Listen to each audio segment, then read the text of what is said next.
سفر باش بینرین هجا و خوشتوی بینرین بادینان ساد بینرین ایفارا بادینان خوشحالین جاره کدی همون گشت نفی کدوش بوی پیشکش کردن برنامه هوا ایفارا بادینان بینران ابرو کامرا بوینه میفانداری دکتور زور هجا ماموستا و دکتور زور هجا دکتور احمد صفار ماموستای زانکوی و آبوریناس بابت ما ابرو که آن هیا خودی دیگری دایی بیتن بردوامی قیران دارایی و الهرم کردستانی ام دست بکی دی بیجین بو چی قیران دریج بو تا چاوهره کرن کو هرم کردستانی کفتت قیران دا لیو سطح چاوهره کرن کو قیران هنده آدریش نبیتن زیب زیل سر خلکی راب بیتن بوچی او پاشکوتا حکمت هرم کردستان الموچه فرمان برا کری چاره سری بو و قیران نبو دگوتن هکر پاشکوت الموچه چی بو دی فرقی که بیتا جین و جیاره خلکی دی داهاته هرم کردستان زیده تر لهیدن بوچی او تشتا چه نبو یا حکمت هرم کردستان گوتی بردوامی قیران و دریج بو نوی چل سر حولاتی تیتا چاوره کرن روش جیانه او حولاتی دیگهی تا کش قناخه چاره سری قیران اب چد بیتن اب وید بیتن کو پاشکوت موچه چی بیتن یعنی جی هندک ریچاره این دی هنه بو ایکی کو قیران بیتا بمبر کرن هکر نیتا بمبر کرن جی پینگاوین بمبر کرنه بینه ها بیتن اب بسیاره و چندین بسیارین دیین وکی وادید گل دکتوری برایس هنه گفتگو کرن هنین هجاجی شمپریوان جماره بین سرشاش مدیار هین پیوندی مبکن سوارت بابت یار پرسیاره هوای بیتن دیه تنگه شکرن دکتور دست بگی تو گل بخیراتی سر چاوا افرو بوی فارا بادینا سپاس زور سپاس دکتور وکی کو مل دست بگی برنامه جی گوتی وساطات جاواره کرن ام بیجین تایبت نوا جواکی دا بیتن یه آبوری ناسد وکی جنابتا هزرکادی ان بوچونکادی هبیتن سر قیرانه لی خلکی موسا هزر کرکو قیران هو سایادریش نابیتن اوه دی چند هیوک بند بید سالا جیته نپری لی اوه خلدو سالا جیدا و حتی ویگاوی چه دیار نینه بوچی قیران هو صادریش بو بله سپاس عبارتا و بینرت بادینان ساد باش بید حقیقت اف قیرانه به چند جارا ما دیدار سر کرن او چاره نبو یعنی اگر توید نافخویی یه درویت هین یه درو گریدای او قیرانانو که عراق کتیتی دا و افشرینو که عراق کتیتی دا گل تیرورستین داعشی و وضع دارای عراق تکشوی که بودجه هاتی قطع کرنش هرم کردستانه دو یاشمن و اف قیرانه و من چند جارا گوتیجی متوقع به هر وقت که چه بچنکو دمش چوین او دهاتت هات بو هرمه ناف خویویه اش عراقه یاشمن و نهات بکار اینان الدی پلانه که ریکو پیک و مفا جبیت ورگرتن بو چه کرنا جیرخانه کی آبوری بو دفلواندنا کرتن آبوری هاتب کار اینان بو دانا موچا بو گوهرینا جواک کردی کش جواک کی برهمدار پیشبستن سر برهم چاندنیت کرد حتی حده که پیش سازی اما بجنیا بچیک و او برهمش گندات هاتش زراعته حتى حدا كي خلقه كي اعتماد سيركر أفا مراندنكو أو دهاتا هاتا بكارينا بودانا موچا وجواك بو جواكا كي ام بيجن برخور استهلاكي اجبر هندي وقتي هر دمكي اف دهاتي تيد ناف خوي اگرش فلوتنا غازي بت يعني اجدر بيت قطع كرني دي قيران شبت وفعلا هاتا قطع كرني وقت تيج علاقة تهريم القلب بغداد تيج شوي ووقت غاز ارزان بي وچنجارا نهاتا فروتني او دهاتا نما قيران دست بكر وقت قيران دست بكري مفروضة وي دمي دا يعني زانست ادبيات اقتصادي دا دائما قيران اگر زيزي جورك خليك لجنك يعني ام بيجين دستك بو نئتا تشكرنيف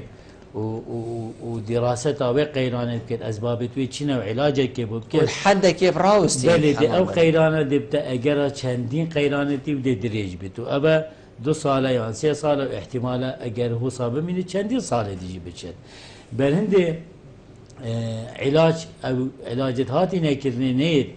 ام بيجن بنارتي بنيس يدكو بشين في قيرانه راسين هرچند ام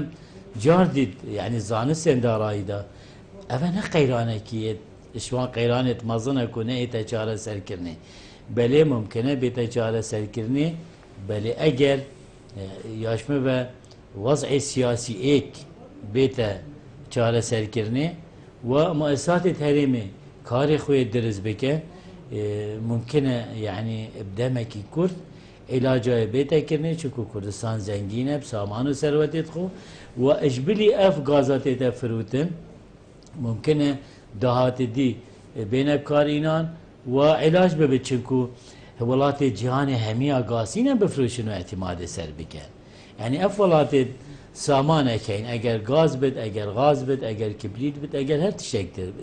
بد اما فرصت اگر بوان وی دهاتی بکار بینن بو پیشوه برنا آوری و بو پیشوه برنا کرتت راستقینه اقتصادی فاف ولات جهان وقت كمنت قيرانه دا سياسات الدارة يعني سياسات نقدية ماليتين كو ايكش باشترين وان سياساتا سياسات باجينه الضريبه وريكا كو تبيجني سوفرن ويلث فاندز يعني صناديق الثروه السياديه صندوق اكتيدا بكار اينان كو مفروض برين جهات بابكار اينان او دهات زياده وقت تيت تخنت بان صندوق هذا وقت قيران شيد بد تيت بكار اينان بو چاره سرکرنا قیرانه بو گشه پیدانا آبوری و بو عدالة اجتماعی چونکو حقیقت يعني اف سامانه نهي جيلي بتنيه كو ام بين بفرشينو ودهاتي بخوين او جيل ديف مدتات او يجي حقي هي بي ساماني بوي بمينت او جيانا كي خوش رفاهيته بيجي برهندي از بيجم بردوامي في قيرانه برهندي ياشمه به عامل سياسي درجه ايك كو اف ديربونا نابينا بيجن حزب سريكي تشيبين و برلمان راوستايا حكومة بدرسي شو هناك وضعنا فخياش مبين سياسي اگر درس بيت وحكومة بدرسي رينت ودستيكي تشيكت بو علاج كرنا بقيرانه ممكن دمي كرت كتو علاج بقيرانه الفيري امبيشين بوچونا جناب دا وصا ديار بيت كو افا نا قيرانه كامبيشين تشيبوا انما اف قيرانه تقريبا يعني فرض بو السرما هات يا تشيكرن يعني ما دام حل هيا حل او كولان السياسي جالك هم بن برلمان كارا بيت افا حكومة لجنه كدايت يعني افا قيرانك هات يا تشيكرن تدبيني هات يا تشيكرن يعني جا افا قيران بو حتما قالك ولاتين جهاني كفني امجي ايك شو بلي ازبارناكم قيران بدا تشيكرن مصلحتها كسيدا بت يعني شلانينا مستفيدش قيران حكومات برانبر مسؤوليتك برانبر خلقك معقولين او قيرانه تشيكت او مسؤول اش خلقه چونكو اوي توشي بربسياريت بد اوي توشي مسائلات بد خلقك جهانك ناخوش تبولد فبارناكم يعني كو متعمد هاد بدا تشيكرني بلي افا وقت من قلتي انجام السياسات اشياء بيجمني زانسيان نبكار اینانا ریکوپیکی دهات بری او زورت هات کو بشین برهمه که چیکن او برهمه بشید ام نابیجین يعني پیش ببرنی ببد بس على الاقل وقت قیران چید بد نهیلت مستوى معيشي خلكي بقاش ببد فياشمي بنا متعمده بس نا شهرزائيه يان نبونا پلانك يا ريكوبيك ودرست كو بلنگاري في قيرانه بنو چاره سيجو ببيني چونكو يعني وقت دست بيكري قيرانه بقوات شو دست پاشكه ودياتا كرنه وموچه اينا خاره هنجي حقت وضعك لاواز بالعراق والفيريجي الفيري احتمال العراق بش چاره سيجي چونكو عراق ولاته سياسه نقدي شو الكت بانقه مركزيه هي شدرابي دربيخت بس ما بانقه مركزيين امولاتين هم حتى انو كهريمين ما عندك سياسات هين اويدكو عاده هريم بكار بينن بس اف سياسات جناهاتنا اكتيف كرن وبكارينا كو بشين ام بيجين تاثيرها بقيرانه بشكل يمكن زور جانا دكتور جنابته بحثي پاشكوتي كر هاتا گوتن بۆ خەڵکێکی کو دێ پاشکەوتت موچەیدا چێ بیتن بۆیەکێک و بشین پیچێک vê قەیرانê ڕاکردن یان ئەم بژین داهاتی هەرێما کوردستانی تا ڕادەیەکی پێ باشتر لێ بێتن و بێتە ئەم بژین تەداولکردن سەر هەمی فاکتەرین ژیانێ تو بینی ئەوی پاشکەوتی خزمەتە ئابووری هەرێما کوردستانی گرشیە ئابووری هەرێما کوردستانی ئەب قووەتتر لێ بکەتن یانژی ئەvە تنێ ناف بوو لێ حکومەتی پێچێنەت بووی موچەی درستایی بدات لەومە ئەvە بوو وەکو هەجەتێکی کو ئەم دەبژین پاشکەوت بله دیف ئەو ئامارێت هاتینە ڕاگەهاندن کو داهاتێ نەفتێ وی دەمی کو گازت 27 دلار سعر عالمي معناوي غازا كردستان كيمترج بيستات هاتا فرودن و او كميا غازي اكيد او داهاتا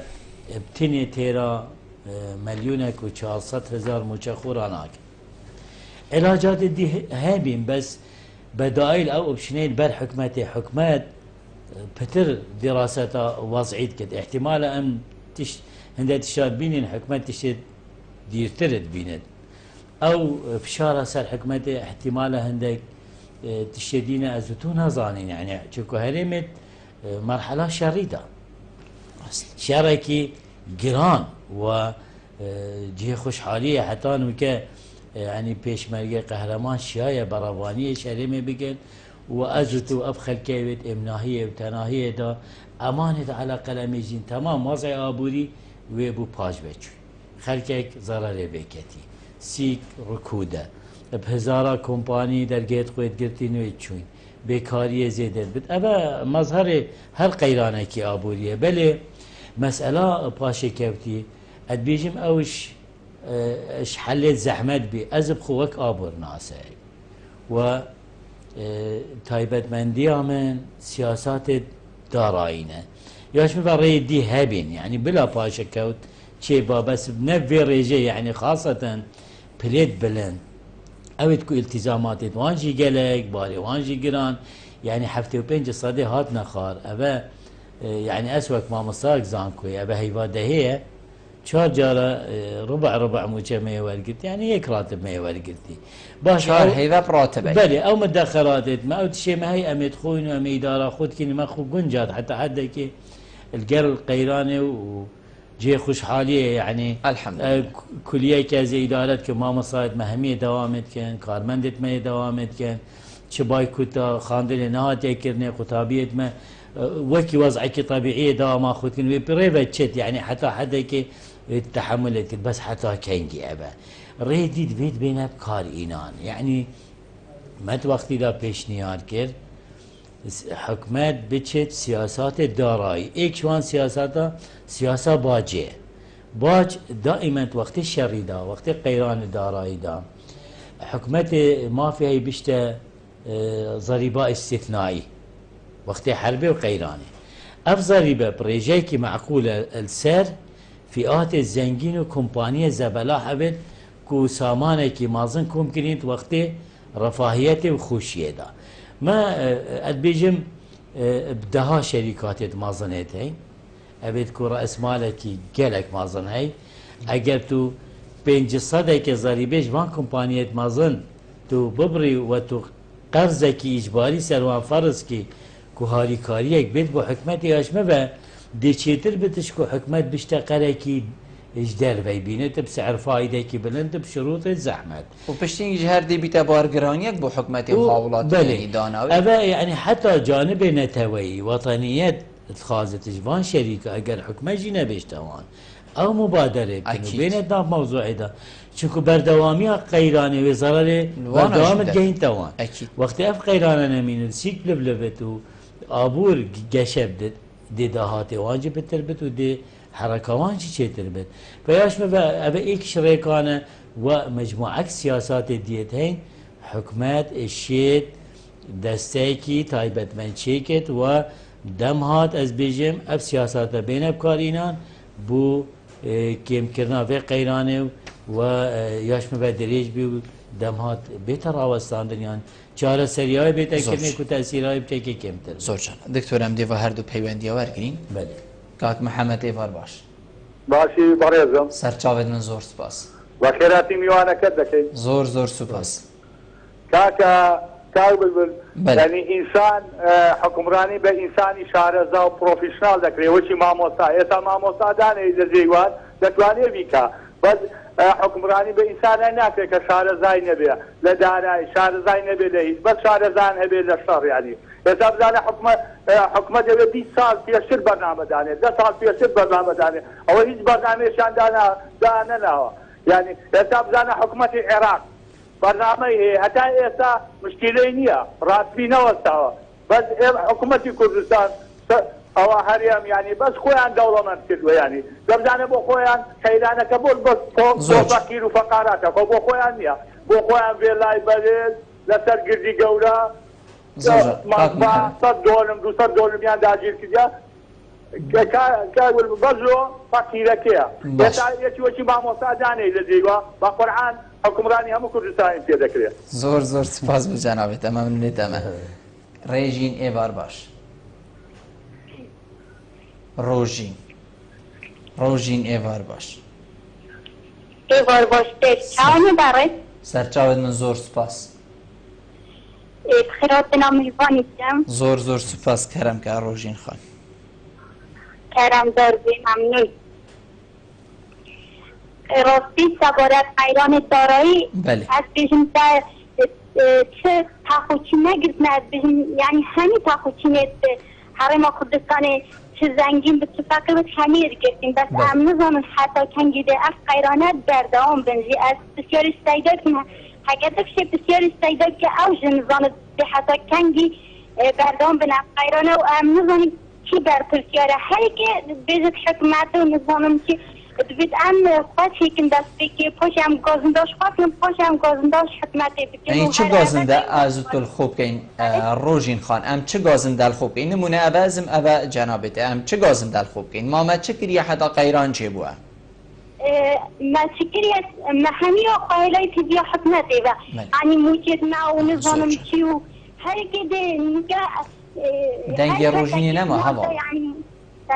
بەێ کەرەمکە بله یعنی هر کسی که در مامستای تایم هر یعنی هر ماله که نه مامستانه مثلا مامستای یعنی تیویا حکمت و چه شوری دی نکردن همه بس کار و مامستا به هکه هنده کاری دی نکرد بانی یعنی هر کی دستفا کاری دی انجام داده از قیران دارایی جو خب نهاری کاری حکمتی که بادا از قیران دارایی جو چی بس زور جانه زور سپاس بوده روژین خان سلام ایوار باش سچو بسیده ایوار داری باش سرسر ما مستطوی باشی سچو باید مگلک خیر نو برس که این گرک خیر بیدن سچو زور سپاس گلک بحث موجوده کنده گوزه کنده بفرمی گوزه $3 کنه چیزی حقیقت ای ما $6 نشد حقیقت بدن بیم حاشو یه حیوه باشه 3 حیوه جوامو $1 مناسب 3 حیوه بدن نبونه 8 حیف اتقال فاری به داخلی اوی يودرج على حكم معاشة أبيض خلفيت كيكو وبحط $8,000 سوريا بوبرن حبيب مليون ودني على أبها بيتك هوي كيو معاشة قيرونو أنت خير قيرونو وخلفي هوي كيو موظفه ومعلمه ومستوبك موجهنا مش در في هاري ما كردستاني ما وصل سلام چون ما واقعداري سرنا احتمال هذه الإيراني هاي بله ايش بريدو معاشو بله ممنونی تمام زور سپاس کاک آزاد ایوار باش ایوار باش کاک بلبل سرچاود من سری من فرمید خیراتنا میوان زور برای بکم دکتر احمد صفار زور سپاس بوده زور سپاس دیارت دکتر برای زانستن که فنانسا یا خود گندالی خود رابکارینانا دارایی گشتی او که دفعات گشتی خود وظیفه عام و منفعه کسب خاص بکار بینی نوعا ما اگر دکتر شارزای كواتات خاصة كرنا مرتي حافظة أو بمنفعة خاصة دكتوراني بس الأسباب هذا كانت بالجرد من زرد أو أبو دكتور باريس يعني جلس جرام بدافع وكي برادرجي بيوندي كير لازم حكومتها رما كردستان يكون قبلتها كتن أكاديمي يعني وقت قيران رودة الدكتور تظانتن كون نفقة عجزي هاي الموازنة ده نفقة زرتر مش إيرادات الدولة ده بس الاسباب هذا بقى السبب شنو مثلا سبب سياسي ياخذ اقتصاديه ياخذ قانونيه. اگر بري خود حلول ياخذ مفهوم مخالف ورقري همان تشتا فيك حلك سياسي ياساي ابوري بو في قيرانه ديتا ديتن جبر هندي عزيز بن مخالف جرين كاك بالاوا كوبيديا برلمان كردستان ديتا اكتيف كرن يعني الدكتور دزانت صبايت درجني في صار بروجا بوجه هرما كردستان يعني زانتم كو بوجه بريتيا سياسه دولته بالزمان جماريان باشا صبايت شو بوجه وهرما كردستان يعني هذا نزاعات سياسيه بين الي هذا صوت خلقي دغريده لازم برلمان كردستان برينه تشريعك قانوني بكات محاربه فساد بكات يعني ناكد كنا برلمان بالافضل كونيونير تب اليانج وهل حزب السياسي جبات برسل كو برلمان ملكي هيك حزبك يا هو تخلكي بباقرده حياته خلكي بباقرده هذا ما نادي جهاتها تعطيل كرد يعني شيء تشجها كتشريعنا ما اسيا ربنا زوت باز بدو جناب تمام تيرو تسليبو مامستا كاك محمد و كاك آزاد بو چونەوە هەردووکە تقریبا لێک نێزیکە لێ کاک ئازاد پتر تێر و تەسەلیش دەهێدا کاک محەممەد بژیتن دوێتن کەسێن شارەزا وێ کاری بڕێوە بن کەسێن شارەزا ئەم بێژین دارایی ئابووریە هەرێما کوردستانی بڕێوە بن کاک ئازاد بژتن هەکەر پەرلەمان نەبیت مادێ حالێمە ئەوە بیت یعنی هەکەر پەرلەمان ئەو نەبیت یاساژێ دەرکەوێت پەرلەمان ئەو نەبیت چونکە بەنینەرێت خەلکی نەلوی پەرلەمانی ئەو بن یاسا دەرکەن ئەو بندیف چوونە قوتێ خەلکی بکەن قوتێ خەلکی ژێر چەند یاساکە دێ دەرکەویت بژی دێ ڕەوشامە ئەوە بیتن و ئەم هەمیژی لێ بەرپرسین هەمی هێزولان کاک ئازاد بژیت اش پاک خستنا پارلمانی هندی پارلمان هو صابت روش دیوی شوی چاوره کلیبید. سپاسیا برادر که مداخلات توان و بسیار توان همی چیه خدا نخد. بحث میزانیه که کاک آزادی اول سالا سیه بودجنین الهرما کردستانی. بله. و او بودجه درکتین جی کاک بالحقیقتش دست بی که حتی نکه. بودجه تشغیلینه پتر وی تأکید سر جانب تشغیلیه که اداره حکمتی آروجانه بکت و بو موجاد شد او ریجه هاتی ابکار اینان بو و برهنانه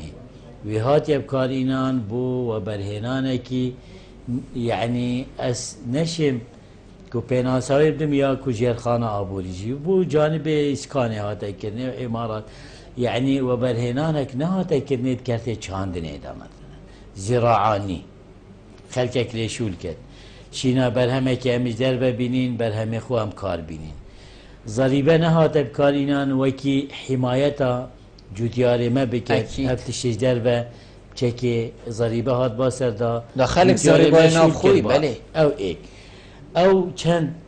معمل و صناعات هين كردستان جي همي هات نمراندن سیاست غلط کو خلق گریدان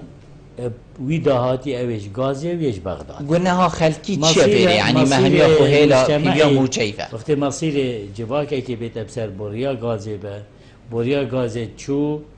بهای کی بلند وضع خوشه اگر نچو یا بهای غازی هات خار دهولید اما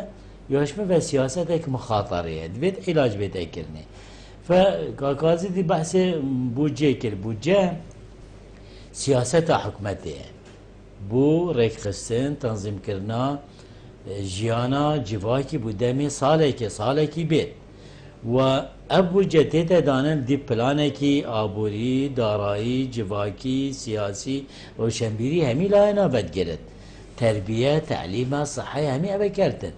اگر ام دي بچونك الابوان بو جابكين يتشوين يعني بوجت كارساتش برندي اف جواك اف ابوره قهان ده اف وضع نوكه تيدا وضع نوكه دم هات اگر نيتا چاره سر كرني اف قيرانه بردوام بن معناوي طاقت اخر كي تحمل اخر كي جدي كم تربت ودي قيرانه ماستر وخرابتر جي دركبن فحلوه من اشاره بيدان نتشكي زحمته قالك يعني او دينه السر حكمته يان او کو التزامات حکومت برانبر کمپانیا برانبر کارمندت خو ممکنه بیت علاج کرنه دمکی کرد و بهندک سیاست ابد کو من اشارت پیدان ادمین تلویری بحث شارزات کرنه و برنامه دريش يعني کو برنامه دريش هبن نيرين چند حيفي بن ياشمه به حكمتك نينه بشارزة حكمتك كومك مستشار راوش كارايتين هكر شارزة دكتور ده حالي ما أفبيتيان جيب ناف شارزة هاتينا دانان من في صراحة بيتحقق بارك أصل ظالم حقيقة يعني مروفناش تشتكيش ده خوب بيجي چنكو من أو معلومات نينن چند جار امت هاتین گازی کرنه امت چوین امت رنشین ما بوچی هین هاتنا گازی کرنه مادم شارزاد ناف حکمت ده هنه معلوماتت ما هین ما آخر حکمت وقت كفتت قینانی ده مجبور خوب گهیت ازان کوا کست شهرزاد وانقصا يعني شامل اینا پارلمانتار چون خدانت کمپانیا چون مامستای زانکوی چون شهرزاد چون ابد متقاعد خبرت كفن چون هر ایک رأی خدا بس ياشمه او اجراءات هاتي نكرني ندوي مستوى اكتيبين او بيشن برنگاري بقيران هكر بري قيراني با دكتور جاردي از بيجم اوا مسألة كي بتر قيرانا اداري بسياسيش قيرانا دارائي اگر حلق بجانب السياسي واداري بيتا دينان احتمالا جاره سرکرنای ده زیتر بتو ده بصانایی هکر بری قیران چه با دکتور ام بجین استشاره بکسین وکی جنابیتا ما مستعینزان کوه پارلمانتار شارزه هاد با کرن تو بیجی وضع عفه بید یلکین وکی جنابیتا داخواست کر بید کو اوه برپرست حکمتی این مازم ببینیم بوه که روش بوشلوفه بکن کو هشیاری روژن دهاتی بن یا سالکا دهاتی بن هر درگه هبونه وکری لی وقتی کفتینا قیرانی دا اوه داخوازه وکر هکر دم راحتی دا بیکشه دا استشاره بين وكي هوا هاد باكرن ده حال أفا بي دكتور هر دمي بلان سر أساسا كي زانسي بتقاق بالعلمي بد يعني نبقى أشخاص مستشار كي وكينا وكي تشيد كد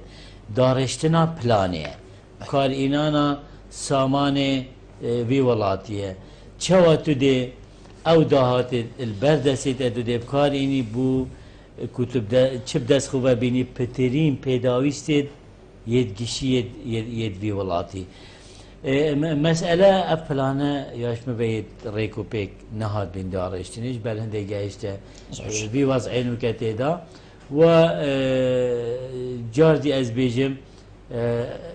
احتمال اگر جانب السياسي و يه اداري بيتا چاره سركرنه چاره سركرنا بقيرانه نقلك بزحمته بصدا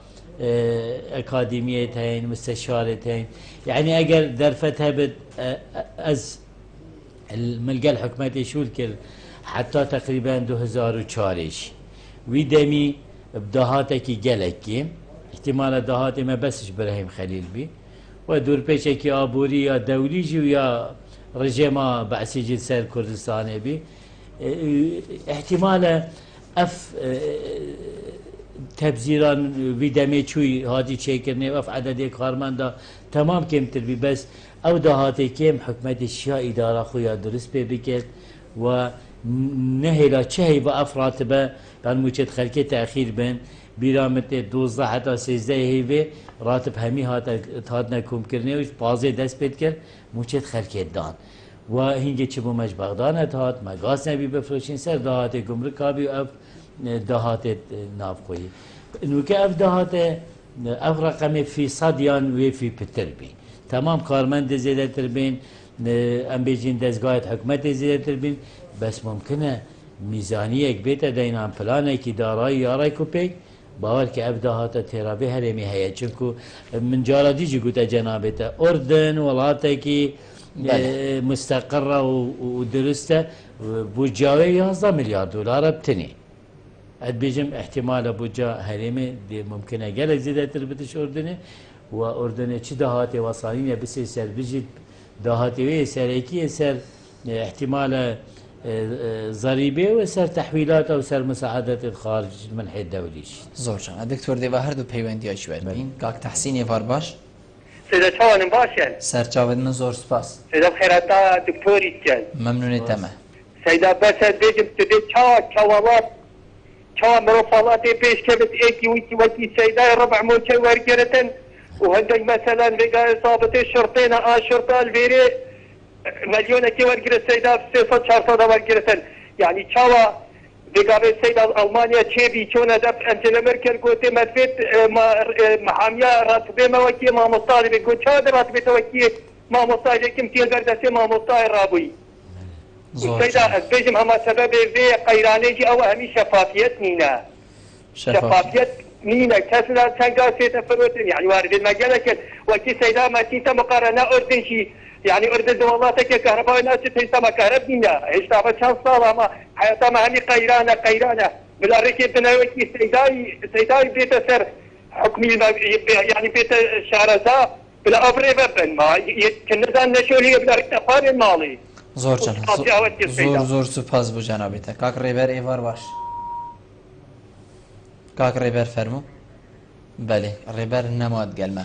مامستا سلامت بیشیتن گاز 20 و چند دلار بو لو ما گوتم موچه ده بوی شیوهی بیتن و پاشکا و تبو میشن ربع موچه طلالان وکی کو جنابیتشی بحثی موچه کری لیفی گاوه گاز یا دیاره یعنی 5 دلار چه پیچک کمتر یان پیچک زیاده تر خلق جاوری بو کو گاز مادم هولی بیده یعنی هرچ نبید هگر موچت وقتی خوش دانید او پاشکا او پاره تید جی اوی موچه همه اوت وقتی خودا بید او جیت وقتی خودا نهاد خلقی چه مفاش گازی ورگر دکتور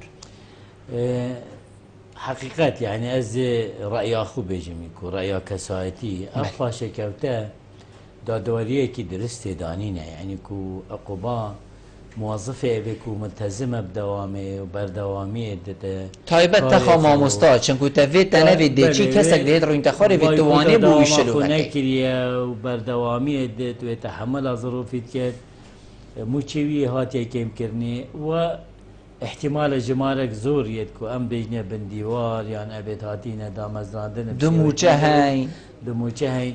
ابا كو متقاعده يعني مثلا سلبلايكي يا دزگاهی اوی دیه ویرات بخوب درستی ورد گرد یعنی از ویرو جل بانقی که بیم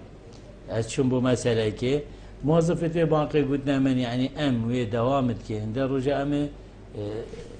يعني شيس الصدش مجمعيت كيم كريم بلا متبينين ايكتت مثلا سائق تاكسي يعني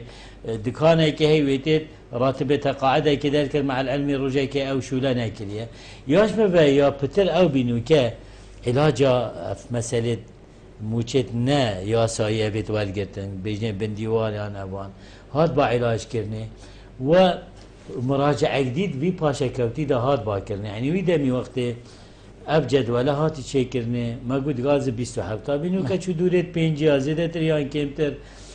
سعر عالمي او طبعا هريم هندي ورنا قلت ونا يعني امريكا بهاي غازي 5 معناه افرو 5 دمت بيت فرودنا غازي ابع عقودات آجلا حتى تحويلات بين ابيشي دمت بيت حتى بارا بجهد چند فلترات چند مرحلات حتى بجهد هريمي يعني ازتو وسط صورنا كيف صناعيه حكومه 500,000 برميلات هنيرت وغاز 5 يلا ابى 500 مليون هات بوشي حكومه لا ابجي مرحله قالك زحمه داد بس ادمينت ابخاشك او تدبيت اعاده نظر تدا تشبت و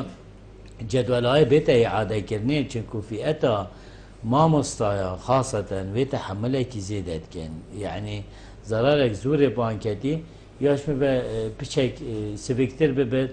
داخل بشيت اوجي تحمله بكت حتى علاج دبيت كرني دكتور ديفا هردو پیوندی دیماهیک پیوندی ورگرین کاک عبدالله فارباش الو کرم که کاک عبدالله فارباش سرچاوید من خيرت انا ميوانه تاتيام زور سپاس بله من ورده بسيار فيها کرم که بله اکثر گرن نهادنا بودجه حرمش آلی بغداد میوانه و نادین تو ایوجی بکره که سر کی باز قیرانه چه بول کردستانه بله و بسیار دیجی از بار حکومت حرمت باز داد در اختر درگیب کرد آنکو قبل زیر دوگی کار بله الویره حکومت چه بکت حتی قشبه قیرانه چه خلاص کتن ارسطو بنام حکومت دیگه برای شدت افغان ولات ایجاد اینجا کردن ممنونی تمام کاک عبدالله کاک سربست ایفار باش سيدي توني بخيراتي زور ما مستعد خيرات دكتور كان زور سباس بس ما بسيارك هاي بلا دكتور ما واضح كتن وزارة التعليم العالي وزارة الخندنا بلند كان موظف وكان ما مستعنا وكان فساد لها وكان مصرف لتتحي هنا بس لما يديار كتن خالكي ديار كتن حتى ما مستمع بلا ديار كتن حتى ما ديار كتن هم وصفات ممنونیتم از بارنا که مفز آینه همیل دکتوری بنچگو اونانی نری وزارتا خواندنا بلند حقیقت کاک سربست لی هر چاو بیدن دیم بسیاره جنابی تا گهینیم والله ازش بسیارایی دست بکنی کاک سربستی بله يعني اگر کوی بحث گندلیه که رو مصرف اگر هبت باورکش وزارت خواندنا بلنش همی وزارت دی کمتره يعني كاكسر بس از اداره كليه قد كم که سلفاميه كليه 1 مليون دينار هي بكي اداره دورت 500 600 طلبات اويت كين دورت 45 ماموستايا مجموعه كارمندا وكرين وفروتين ومشتريات وقرطاسه 1 مليون بجد جندلي ب 1 مليون چه بدي يعني اصلا زان بيت حطت جيده دستتا دكتور 1 مليون بس يقول ابدا هيبه ما شاف جرى ربع يعني هيك موجه كاكسر بس نأجورة محاضراتا نيت زياراتا نيت منا ابا هميت ماين بجد جندلي كيف في وزاره تشبت يعني بالعكس اف وزاره وكي محاولات كيت درجه خواندن یا پارالل بکت یا جر و شینا خلک بچید اب جامعات لبنانی ویت مصری ویت هندی ویت قبرصی و پاره که دن و شهادات این جامعات کو اعتراف بینه درجه بان ویری بیتا بکنه و خواندن خود ویری ناف خلکی خود ناف فلاتی خود الجامعات کو اعتراف و احتمال پاره کی کمتر از بارنا کم کاکسر بس اویش حافظ بحق به وزارته و اگر تشک و صاحب جی باید که موقوف بزانی سامین کاک عبدالله بیشتر نهاتنا بو جيش لا حکومت عراقی و نبو اگر که حکومت حریم کردستانی بکویده قیرانی لی از دی پتر ام بیشم شیوه که دیگه این مجانبه هکر ام بیشین سبب وی قیرانی همی او که حکومت عراقی بو جانفره کری خلق دی بسیاری المکد دی بیشتن باشه پا او پاره بری چند ساله یه حکومت حریم کردستانی کی وچو مادام امسر بوجه حکومت عراق جیان باشه پاره حکومت حریم کردستانی کی وچو دو بسیار کرد یا دوی منگوله نبو یا دوی بحثی هندی که تو هکر قرض بیتا ورگرتن حکومت حریم قرضی ورگی دی سر چه اساس قرضی ورگی دو دی چه قرضه که تقل دسته فعلا بله بسیار اول يعني او حسامش بغداد هات 11 صدي أبا كان سال بحتى 2014 وقت مالكي قطع كري حقيقة أو دولة 11 صديت ها چونكو 6 صديت چون بو نفقات حاكمة وسيادية أو جسر برلمانتاريت مرا قالك جي درباز من قالك فقرات هريم نمشمول بي بارك جيت هاتنا قطع كرني بشينجي دفوا وي أو تقدانا وضعنا بين هريم وبغداد أو جهاته برين أو باريت هات ويدمي او بمتقوت بدرسي نهاتنا استغلال كرني وهاتنا دام بو دامزراندني وبو موجداني وبو مصرفها زيادة وبو تكليف زيادة وبو باري زيادة ابت بي وقتي دا كاك بلبل قالك ولاتا وقتي بارك زيادة بيت حكمة شدكت يعني او صندوق من بحث كرين صندوق السيادي ابا ولاتك وكي كويتي سرغازة جيت اوجي صندوق خويا سيادي چيكري سال 1953 ولا يكمين صندوق سيادي كويت چيكرو بيشينجي امارات وچت ولات دي ونكل حتى ولات دي نفت نرويج دهات غازي ودهات ديجي 8 صدد كتبوي صندوق دا بو او بيجت هاجر وقتا كي بهاي غازي ارزان بي ومناشيا ما يدي بكن دا ابا تعويزه بكتو ابا مفاي يان وكد بيجن حقي او اجيال ديف داجي بيت كويجي وقت كد فياش مبد ويدا ميدا لازمه اب صندوق هات باچه كرني ريجاكش ويدا هادي چوبات دا بو برنگاربونا قيران هوصا فاكيد ازد قال سيداي انه او دهاتش بغداد هاتي نهات ابكار اينان بو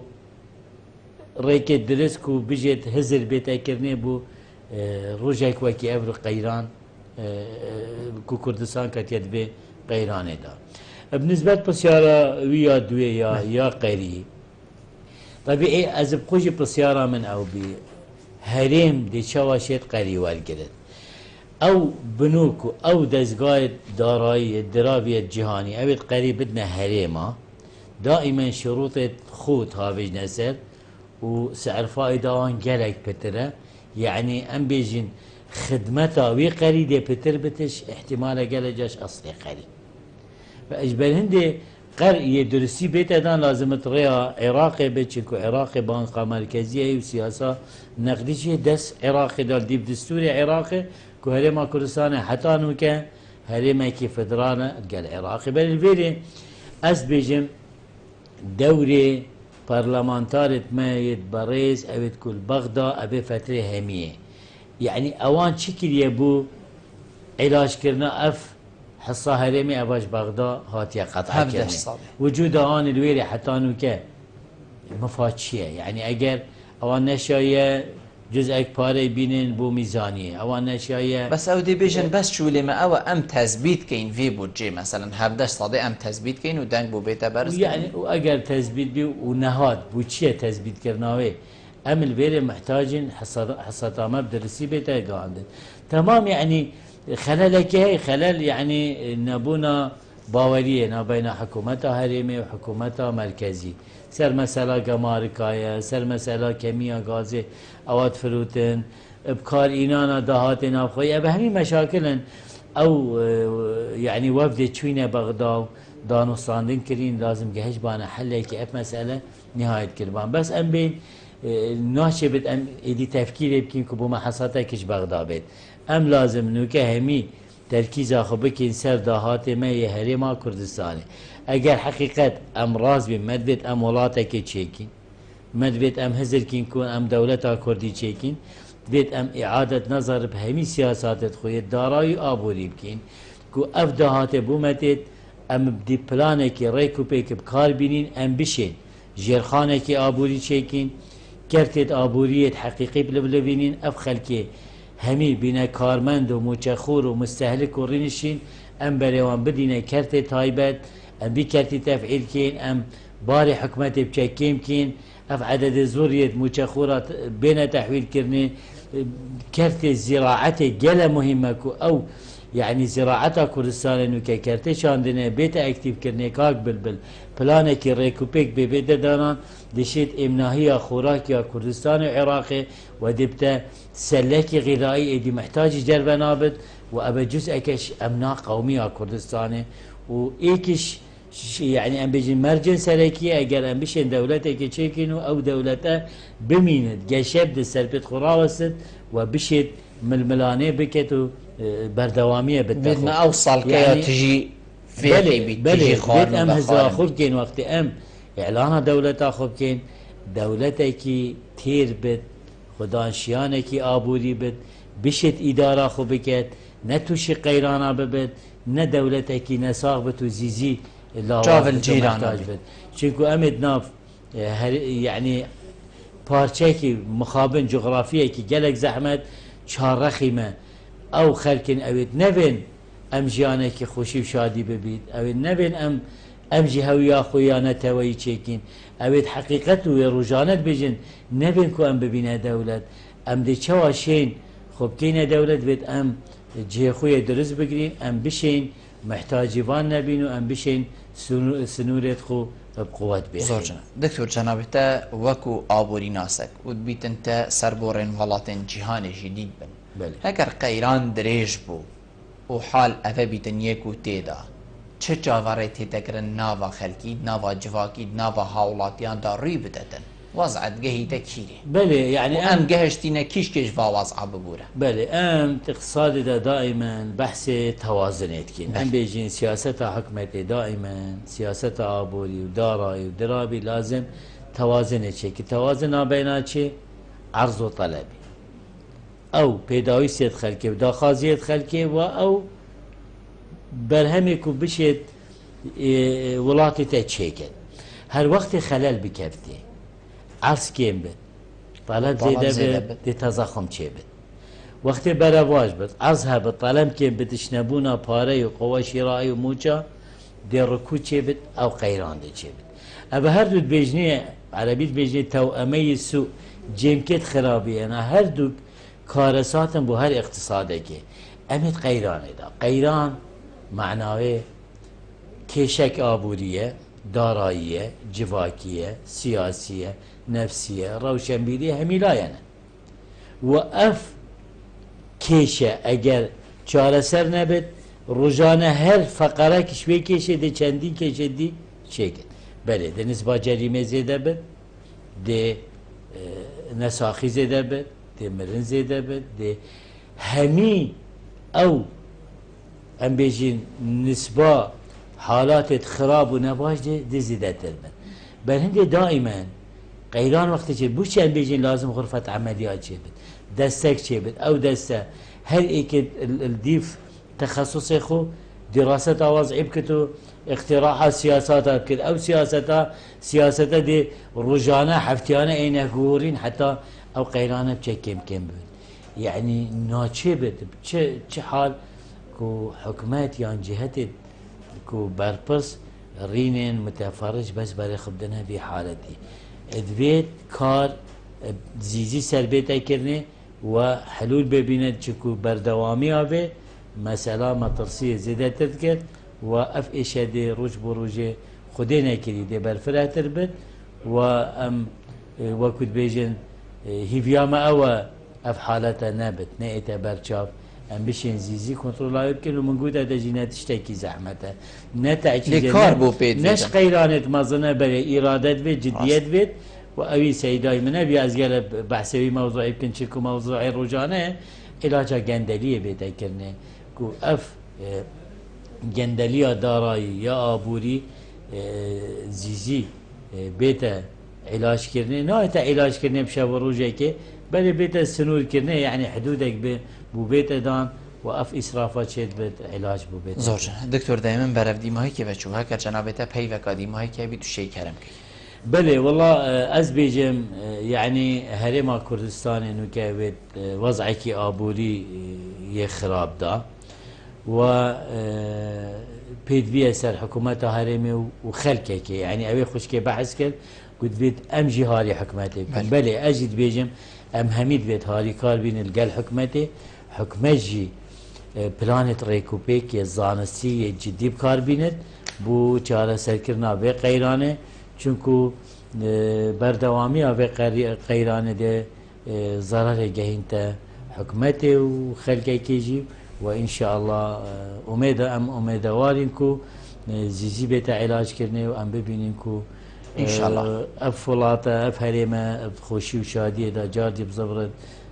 وجيانك خوش ببن إن شاء الله دكتور زور سپاس بجنابتا كنتو ميفان بوي قلمه رنشتن قلتا جه سرفرازية سپاس بواجي سركفتي بن إن شاء الله سپاس بله بینرین هجا خوشتوی و چند هم گشنه دی محیق خلق ابروکه یا برنامه هوا ایوارا بادینان حتی مهینو خلق کادیش وی برنامه جیر چاودگی خدای مازن دابم خاطره